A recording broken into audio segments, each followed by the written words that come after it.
avons aujourd'hui parmi nous Michel Legrand. Aujourd'hui, aux grosses têtes, nous avons plusieurs petites têtes. La première, à ma gauche, sera Thierry Le Luron.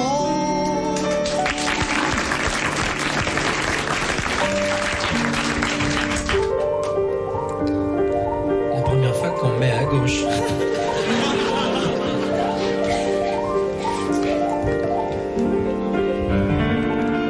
Un peu de vent, un peu d'air. Voici que s'approche de la table Olivier de Kersauzon.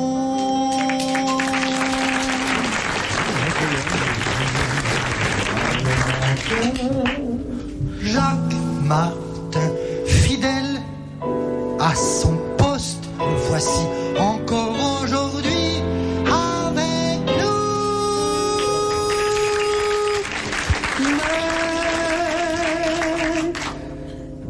Mais il serait injuste de t'oublier. Et peut-être pourrais-tu nous résumer quelques-uns de tes airs préférés. Nous aurons deux bouvards et le premier sera journaliste, le deuxième fera de la radio et le troisième écrira dans le Figaro.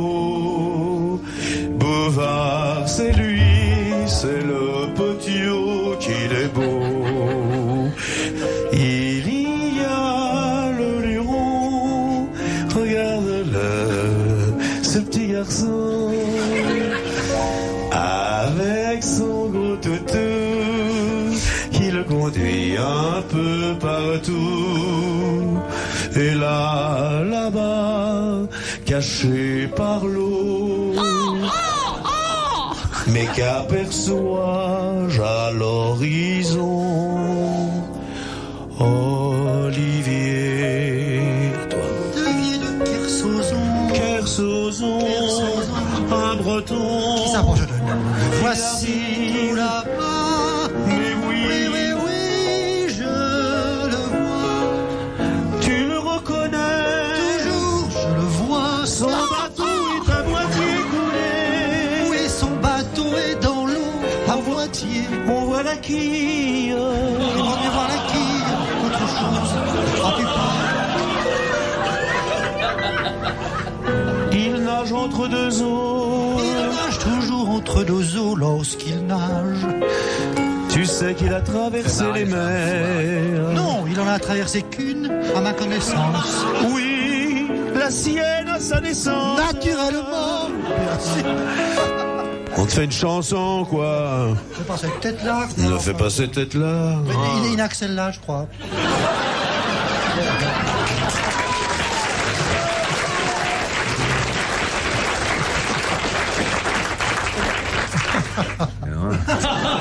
Amiral, vous n'avez jamais été aussi mélodieusement traité. Jamais. Non, mais entre le petit et le grand, j'ai où, moi?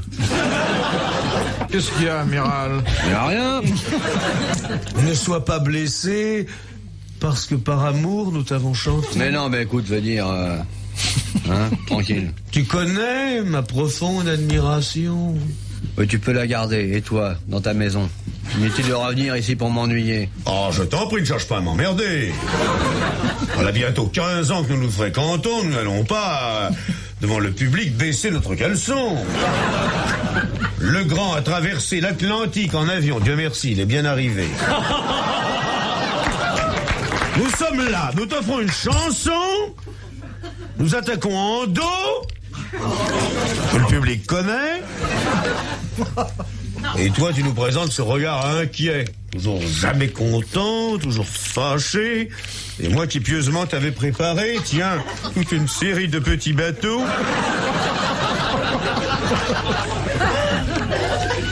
qu'un client m'a offert. Mais ne fais pas la tête, veux-tu? Souris. Je préfère mes bateaux au métier de saltimbanque. Dans tes déclarations, souvent la rime manque. Martin et puis Legrand, tous les deux au piano. Ridicule, inutile. Je voudrais voir un bateau, tous les deux équipiers sur la plage d'avant, en train de prier, d'appeler vos mamans, et devant tellement d'eau, crier tous deux au secours. Oh les petits bergers, oh les petits amours, terroriser la mer, les vagues et l'océan. Et le luron derrière qui se tait. Et pourtant, car il a l'expérience, il connaît notre mer, il habite en Bretagne, il regarde les flots. Et je vous vois tous les deux, ridicules au piano. Je préfère mon métier à celui que vous faites. Mais comment veux-tu que nous t'égalions? Legrand et moi ne sommes pas des hommes de couleur. Et puis par le fond, nous différons. Lui compose dans le vague et toi dans le tréfond.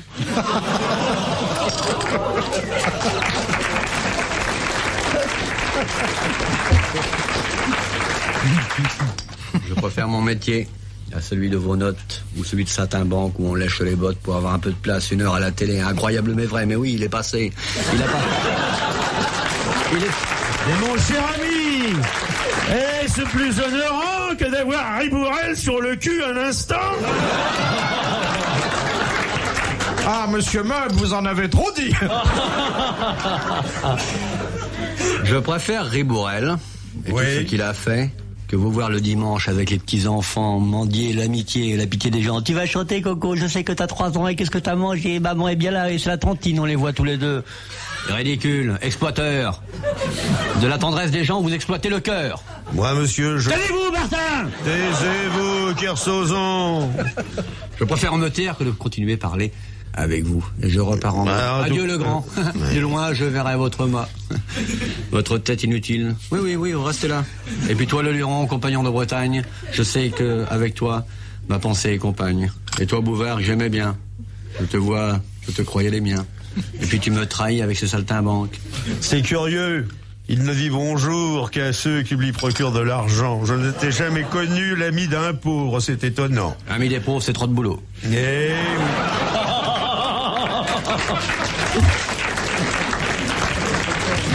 Je ferai comme Noé, je prendrai sur mon bateau un pauvre, un couple, afin qu'ils se reproduisent doucement. Bon, alors en avant, Pour navigateur, j'ai un nom pour ton bateau, le flagorneur. Je préfère mon bateau et traverser la Manche, regarder une fois ton petit télé dimanche. Eh oui, seulement moi il ne coule pas. Puisqu'il y a 7 ans que je suis sur les ondes. de monsieur Tripou, de Ligny-au-Court, qui a dit, il n'y a pas de synonyme. Ainsi, dans un duel, il vaut mieux être vivement ému que profondément touché. C'est beau, ça. Gaston Defferre. Allais? Eh bien, c'est un contemporain d'Allais. Capu? C'est Capu. Alfred Capu, bonne réponse de Jacques Martin. Voulez-vous, amiral, nous rappeler le reste du texte de Victor Hugo, donc qui commence par « Un borgne est bien plus incomplet qu'un aveugle, il sait ce qui lui manque ». Il va chez Monsieur Meuble. Comment c'était après? Un borgne est bien plus incomplet qu'un aveugle. Il sait ce qui lui manque. Et par cet œil fermé, il regarde souvent ce qu'il ne peut deviner. Lorsque les femmes regardent au fond de ces pompières, il y en a une de fermée, qu'elle est triste, cette chaumière où aucun foyer ne vient brûler le soir. Elle regarde un seul œil, elle est pleine d'espoir. Elle guette la lumière et pour peu que son profil l'empêche de voir ce que, tout son regard distille, elle ne voit ni son cœur ni même sa passion. Elle évite ses colères, elle en perd la raison. Marcel Couillard, Mercure de France. Philippe Bouvard sur RTL, 4h, 4h30, les grosses têtes dans la nuit des temps. De monsieur Legrand, de Charleville. Peut-être un parent à vous. La question est annulée, étant donné qu'il y a un membre de la famille. Non, c'est pas valable. C'est pas valable. Il n'y a aucune raison que le cousin de monsieur Legrand pose à son cousin une question qui sont minimes d'ailleurs. Si j'aurais. Ouais. Si que j'aurais. Personnellement d'ailleurs, je m'excuse. Oui, alors, si vous commencez à parler le marché, alors ça va plus. Si que j'aurais, comme j'aurais eu droit à un verre de whisky coca, eh bien je vous aurais joué le concerto pour whisky, coca et piano. Et non pas le concerto pour whisky, coco et piana. C'est un trio. Je demande à l'envoyé de Jacques Vabre de rentrer immédiatement ici pour m'apporter un café. Pour faire un concerto au café, qu'est-ce que vous buvez, vous? Du thé. Vous m'en prêtez un peu? Ouais. On peut faire un concerto de thé? Bien sûr. Là l'infirmière. Voilà le whisky coca. Allez, vous lavez les pieds, il y a une rondelle.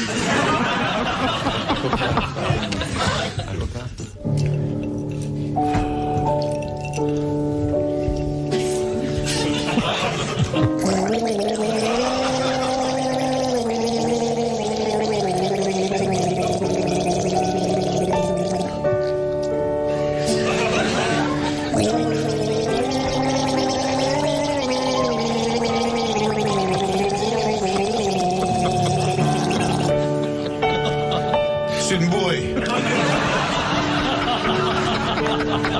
On le joue plus en concert parce que tous les mecs finissaient avec une cirrhose.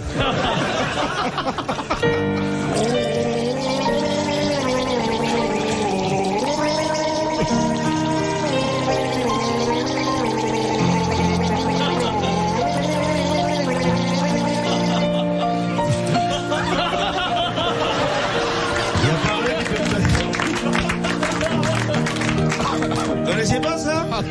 Je vous fais la main avec du vin rouge.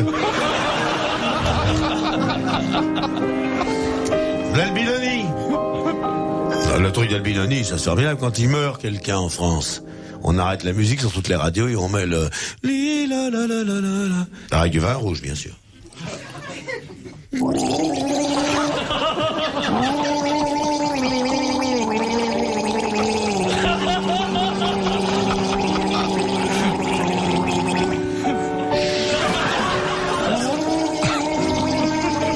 L'église est bourrée de fidèles. On amène le catafalque. La mort du docteur Gianbi nous a beaucoup touchés. C'est la bière qu'on amène. C'est très épuisant, hein. Ah oui. Vous comprenez pourquoi on joue plus ça? Directement au foie. Et c'est très beau finalement. Premier concerto pour Gargarisme interprété par Michel Legrand et Jacques Martin. Bravo.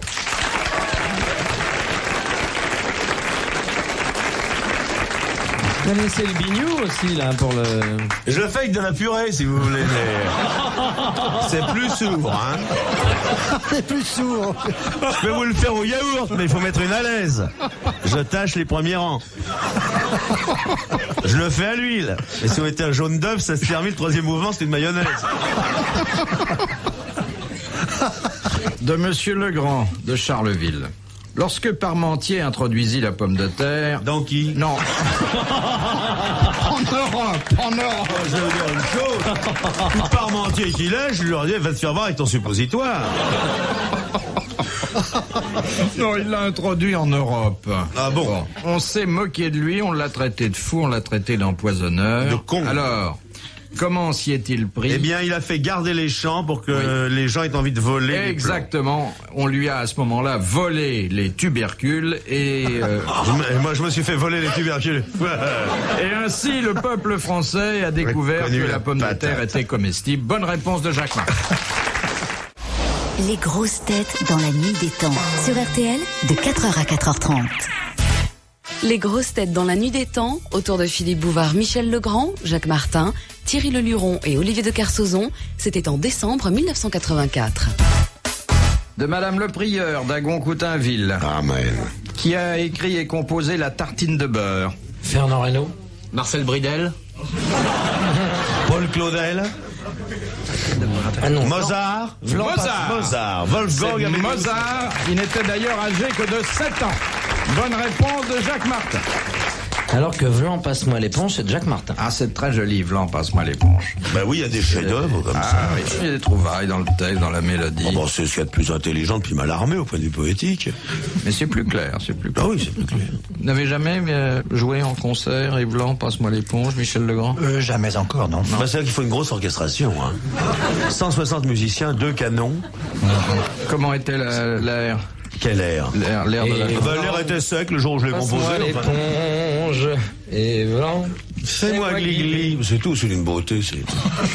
C'était ça pendant 3 minutes, non? Bah ça changeait pas, j'allais pas me fatiguer. C'est d'une beauté. La pureté de la mélodie. D'une richesse. Il y a 2 choses qui me touchent, ça et le boléro de Ravel. Il y avait toute cette rythmique gauloise qui avait eu tendance à disparaître lors de l'invasion des Huns et qu'on avait retrouvée d'une certaine manière dans l'invasion des deux. Dans l'invasion des deux. Et moi j'ai beaucoup aimé cette espèce de rupture musicale dans laquelle civilisation perturbée bien sûr, absence donc de délectation de la musique, pas de loisirs, peu de repos, des famines entières, des régions désertées et pourtant quelque part un homme lorsque le soleil se couche sur ce pays dévasté et barbare note de façon mnémotechnique bien sûr parce que la musique n'avait pas la forme d'aujourd'hui, note cette ère et qui donne aujourd'hui la structure complète, une partie de notre patrimoine national et qui appartient à cette richesse à laquelle nous tenons tous parce que ne nous trompons pas. Mais ne pensez-vous pas qu'il y a un induit sous-jacent par un apport de la musique sacrée dans la musique? Non, c'est l'erreur que font des gens comme Brintel, Alfonso, Cardi B ou bien même les frères Variant. Pourtant Chris Bell écrit dans son traité Pro Musica Articum singularis nominativo et mesuratim plex. Je savais. Oui, j'allais vous le sortir. Je le savais. Et je ne le sais plus. Je le savais. Et ce que vous dites est assez curieux. Et c'est très net dans la musique de Brettencourt. C'est plus Charles que très net. Mais si je devais en revenir... Oui, mais reprenez dès le début. Ici France Musique, modulation de fringance. Je savais pas, Amiral, que vous étiez musicologue. Ah, je rends de ça, hein. Je rends de la musique. Ah oui, mais elle vous le rend bien, je crois. Ouais. C'est un dissolvant de l'intelligence. Oh, comment pouvez-vous dire ça devant Michel Legrand? Il est dissous. Pas plus. Non mais Michel Legrand, il m'a failli me faire virer une fois. Tu n'aurais pas besoin de te pousser pour virer. Non mais il m'a fait virer à moitié. Non, mais une année, vous aviez eu un Oscar pour de la musique à Los Angeles. Et moi j'étais censé couvrir les Oscars pour une agence. Et la musique, je le connaissais pas. Et j'ai téléphoné. Qu'est-ce qu'il y a eu un Français les Oscars? Non, il n'y a rien eu du tout. Tout est bien et tout. Vous ramenez avec votre Oscar, moi j'ai l'air de quoi? Ils vous ont viré? Pas viré, moi j'étais trop loin, j'étais déjà parti, mais le maigre chèque n'est plus arrivé. Alors je suis arrivé à Los Angeles, j'ai trouvé Michel Legrand en 20 minutes. Mais Dieu sait s'il a vu les grands. J'ai crevé de faim. J'ai eu une enfance très malheureuse. Hein. Ah ouais. Une enfance malheureuse, une adolescence médiocre, un âge adulte moche et je me prépare une vieillesse misérable. En somme, une carrière réussie, quoi. Mais c'est un peu le sort de tous les créateurs. Hein. Kersozon est un garçon qui a beaucoup souffert. Non. Oh, abandonné au seuil d'une église. T'as quel âge, Olivier? Il a été abandonné au seuil d'une église. Il a été placé d'une façon lamentable. Non, ne pleure pas. Chez des aubergistes qui s'appellent les Thénardier, que vous connaissez, Gilbert et Mariti Thénardier. Il avait des petits vêtements, des petits sabots, et moi je sortais du bagne de Toulon. On pourrait pas chanter l'histoire? J'adorais les petites filles, alors j'ai dit, qu'est-ce que tu fais à chercher de l'eau, mes petites filles? Et on a fait un brin de Cossette, et puis... De Madame le Prieur d'Agon-Coutainville, déjà nommée, mais sa deuxième question est très bonne. Ça, à mon avis. Oui, hein, elle envoie des lettres anonymes, entre 50 et 200 par semaine. Eh ben... Elle fait sa lessive avec quoi? Minimir. Qui reçut 15 000 cadeaux représentant plus de... Lady Diana Spencer. Non, plus de 8 millions de francs. La reine d'Angleterre quand elle s'est fait mettre la couronne sur la grue. En provenance de 69 pays. Denis Fabre. La Begum. Ses jumelles. La reine of Angleterre? Non. La Begum. Non. La reine du Danemark. Non, c'est pas... c'est pas une reine? C'est pas quelqu'un de... C'est un chanteur. Non. C'est quoi comme personne? Le Des pape. précisions. Le pape. On a les moyens de vous faire avouer, hein? C'était en 1927. Bon, je t'ai pas né, moi, alors. Moi, j'étais pas au poste à l'époque. Chanteuse? Pas vous dire. Non. Pour vous dire. C'est un Français? Non. Anglais? C'est un artiste de cinéma américain? Non. C'est un homme politique? Un étranger. Bon. Politique, il devait en faire un peu par la suite. Ouais. Oui. C'est pas un mec qui faisait bourrer en plein air? Hitler? Non. Il faisait des plein air bourrés. Musso? Il y a des photos de l'époque qui le représentent en plein air avec énormément de monde. Charlie autour de lui. Chaplin? Baden-Powell. Non. La comtesse de Ségur? La Fiat Panda? Un pape? Non. Un pop? C'est quelqu'un qui va organiser une collecte pour les... Non, pas du tout, c'était spontané, il demandait rien, on lui a envoyé ça en témoignage de gratitude. Stavisky? Un prix Nobel? Non. Un pape? Non. Toujours pas de pape? Non. Pas de raison que ça devienne un pape. Un écrivain? Non. Un homme célèbre quand même. Un homme célèbre. Ouais, il est mort. Américain? Américain, du jour au lendemain. Lindbergh. Lindbergh. Ah ouais. Très bonne réponse de Jacques Martin.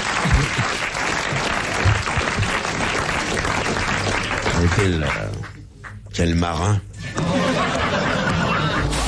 Les grosses têtes dans la nuit des temps. Sur RTL, de 4h à 4h30.